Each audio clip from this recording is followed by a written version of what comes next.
With us now is Andrew Walker. Welcome to the show. How are you, Andrew?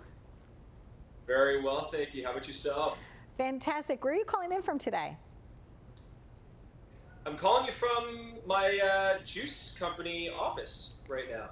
Nice. And I'm a little flushed. I came back from a hot yoga class, so apologies. I'm still sweating as I sit here.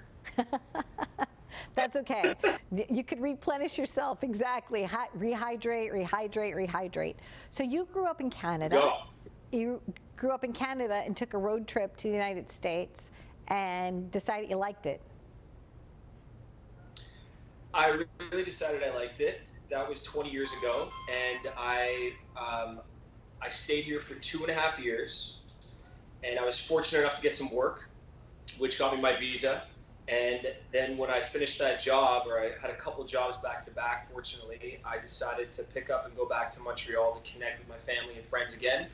And that's where I met my wife, my now wife, and convinced her to move back to LA with me. And we've been here ever since. So it's been about 20 years in total. So congratulations. I know that you also have 2 young sons and that your juice company, they're part of it. They're part of your juice company. They are. Well, we owe our youngest a company name.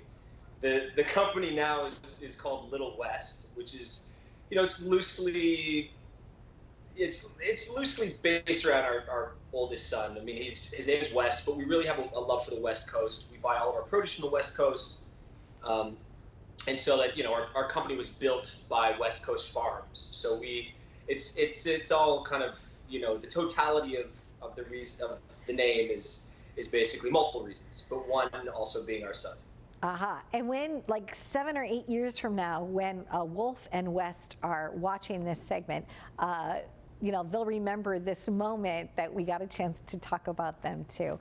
So the juice company, the intention of your juice company is to help provide sustenance for people. Like, we don't always eat that healthy, right? But if we can grab some nutrients in a juice, is that kind of what you decided went into the thought process for this?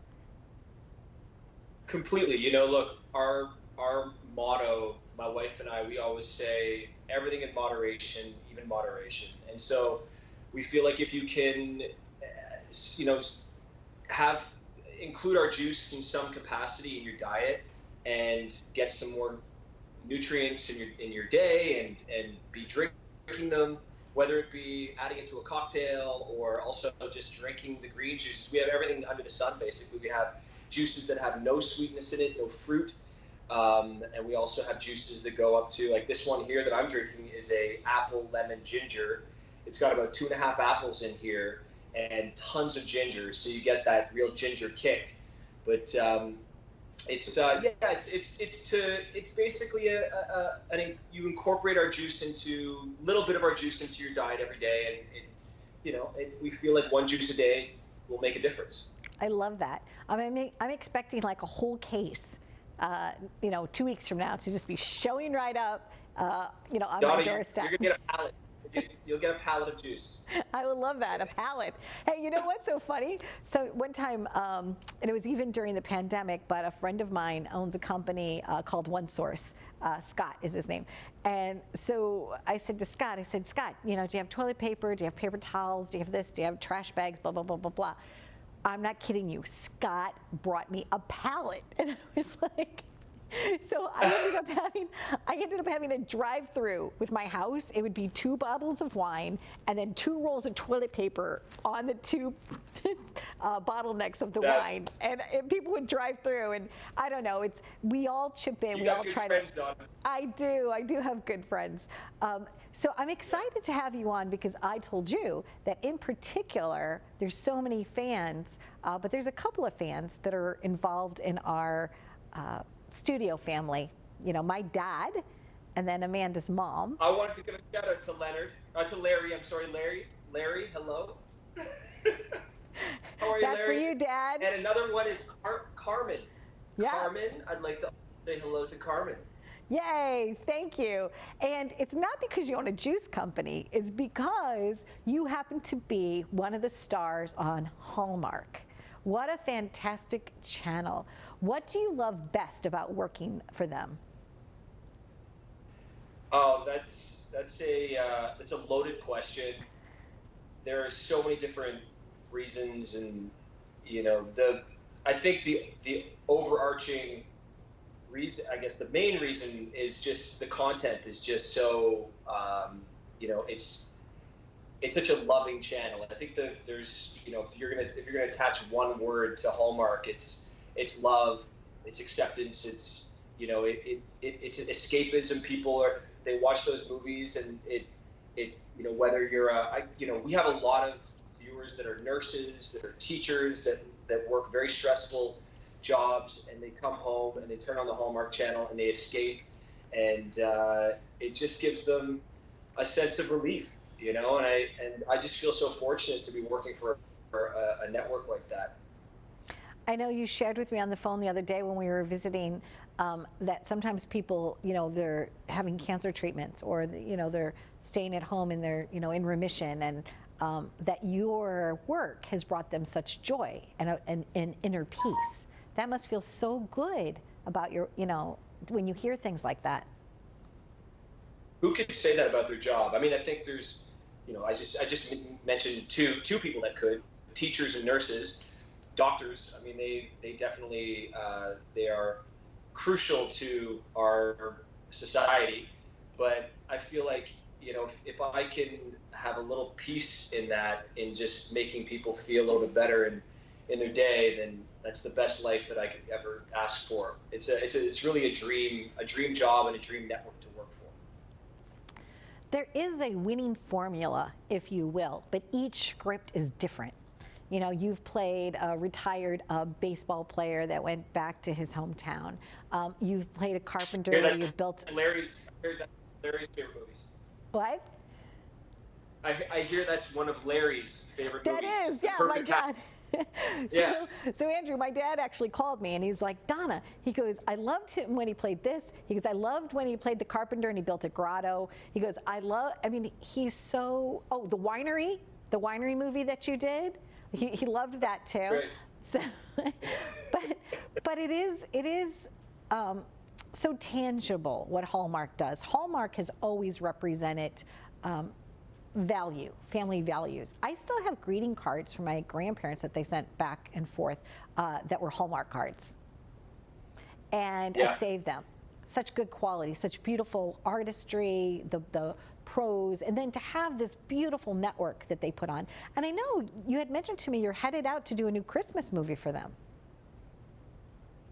I am, yes. I'm headed up to Vancouver in the next few days to do another Christmas movie. It's going to be called The Christmas Family Tree, and it's with a newbie to the Hallmark family. So I'm looking forward to working with Amy Teagarden is her name, and she's on the show Friday. She was from the show Friday Night Lights, so I'm looking forward to working with her. Oh, that's going to be fun. How do you prepare for something like that? Do they send you the whole script ahead of time, or do they just send you your sides? How does that work? They do. They send me. It's becoming a lot better nowadays. I mean, back when I first started working for Hallmark, I'd get the script or I'd get the call just a few days before I'd have to leave. So I didn't get much time. It was, they're doing 120 movies a year or 100 movies a year. So, there's a lot happening behind the scenes that I don't know about. But all I know is that now I'm getting a little bit more preparation time. And it was actually perfect when I'd have to quarantine, because I do have two little ones at the house. So it was very difficult for me to do my proper preparation. But, how do I prepare? I have a formula. I basically just read the script as many times as I possibly can, up until about 5 days before I start shooting, and then I start focusing my attention on the scenes that are coming up in that 1 week. And so I just carve out that 1 week scenes, and then just a couple days before I start shooting, I'll focus on my first day scenes. And but I ask a lot of questions. I mean, really, just I read the script and I ask a lot of questions. Like today, for example, I have a phone call with the director coming up in a couple hours, and I have all these questions. I just throw ideas off them, and I just try to really make it a consistent story and try to fully flesh out my character. And I try to find a lot of the nuance that makes up with make up a human being. We have things that kind of make us really specific on those tangibles, and so that's what I do. And what about wardrobe? Do you wear some of your own clothes, or do you just go there and then they have all of your characters' wardrobes for the day? They have all of my characters' wardrobes for the day. I am so blown away with the wardrobe design teams on these things because they don't get a lot of time and they have all these characters. It's a 15-day shoot. And so, yeah, I try to go as easy on them as possible. But, you know, there's times where I show up and there's certain outfits that I just don't jive with. And unfortunately, I have to, they have to go back to shopping. But look, that's what they do. And I do what I do, they do what they do, and we're all just, part of a team here trying to make the best possible. Yeah, and it's important too, like during craft services, just to wear a bib so that you don't get like ketchup or sauce, right? Got to do it. That's one thing about the wardrobe people. They've done enough movies that they don't trust the actors. No. Immediately they give us a smock to wear. They take off the wardrobe. We've had enough experience that actors will be like, oh, I got it. Don't worry about me. I'm good. I'm the good one. And then they come back with spaghetti on their white. Right. And they're like, wait, where did that character get spaghetti? Right. Andrew, thank you. Exactly. Thank you so much for joining us. Continued success to you, to your family. And thank you for coming into everybody's home and making them feel warm and joyful, and especially around the holidays. I can't wait. I cannot wait. In fact, maybe I'll go home to St. Louis and I'll watch the show with my dad on my old television set there at my house. So thank you again. Maybe you can send me a picture and I'll say hi. You can say hi to Larry for me, please. I certainly will. And Carmen too. And Carmen Donna, too. thank you so much. Thank you so much for having me on the show. I really, really appreciate it. Oh, you're welcome. You're a special person, and it was a joy to get to visit with you the other day on the phone and then to have you here on the show. So take care. Be well. Bye-bye. Take care. Bye. Thank you. Too.